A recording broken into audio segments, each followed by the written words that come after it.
Good evening, my friends. This is Paul, and this is going to be a short and sweet review of the second DLC pack for Cadence of Hyrule, called the Melody Pack. Some of you might be wondering why I'm even reviewing this at all, when you see how short this is really going to be. It's because they're charging $6, from what I'm about to explain, and not everyone wants to spend $6 on something that's not worth it. So I'm here to say, is this worth buying if you have not bought the Season Pass already? And if you haven't, should you buy it yet or wait for the final DLC pack? So, when you boot up this game, the second DLC pack is called the Melody Pack, which contains 39 new remixes added to the game. However, that's the extent of the whole DLC pack. Now, normally I'm not one that complains about more music in games. That's the main reason why I'm still excited for the upcoming DLC for Super Smash Bros. Ultimate. I like filling out my soundtrack, and I like having an in-game soundtrack player to listen to. So what's the problem here? The problem is that it isn't an in-game soundtrack.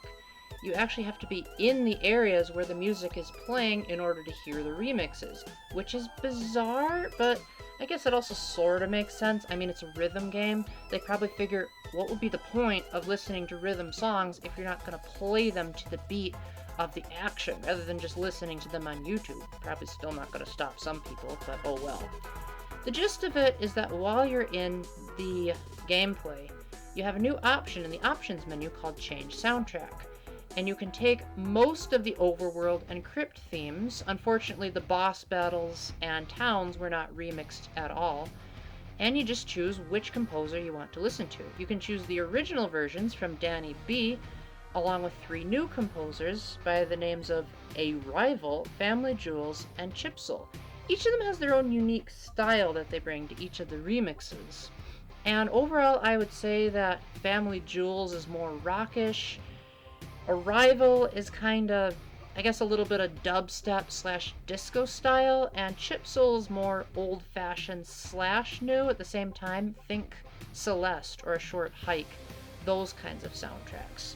And all of them are good, albeit I think Family Jewels was probably my least favorite to listen to because I don't really like rock music. But is it worth $6 just to get some new tracks?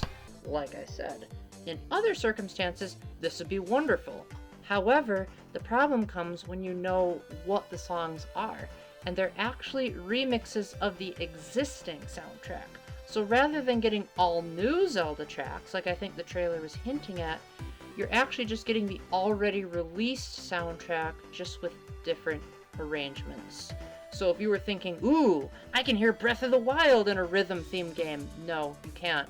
You can only hear songs that are already in the base game, rearranged. So, if you've already heard the Cadence of Hyrule soundtrack, and you don't like Danny B's particular instrumentation, and you wish that maybe it was a faster melody, or maybe you wished that you could hear a Twilight Princess song, you're out of luck.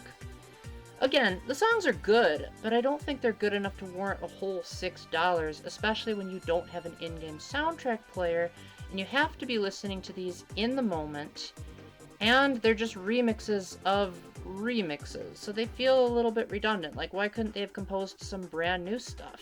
Is this another sign of COVID laziness? I really hope not, because I don't really like harping on indie developers, but when you're gonna advertise that new music is coming to a Zelda game, fans are gonna be massively disappointed because a lot of people know Zelda for its amazing music, and you can't just let the fans down like that. So because this came out in 2020, just today as a matter of fact, I'm gonna have to unfortunately give this probably a 9 out of 20. The songs are good, but they're just remixes of existing songs, and they're not that much better, except for the Dark World and Hyrule Castle. Those were amazing, but you don't want to buy it just for those. I would say if you already have the Season Pass, this is a nice bonus to incentivize you to listen to more of Cadence of Hyrule soundtrack, but not enough as a standalone offer, because Danny B's original soundtrack will do just fine. In fact, I wouldn't have even expected them to make a DLC for his soundtrack because it was so good. So with that being said, thank you very much for watching. I hope you enjoyed this incredibly short review. Stay tuned for me to review the final DLC pack, which should be coming out in a few weeks as of the time of this recording.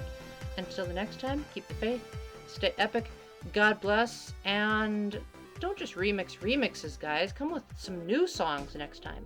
Bye.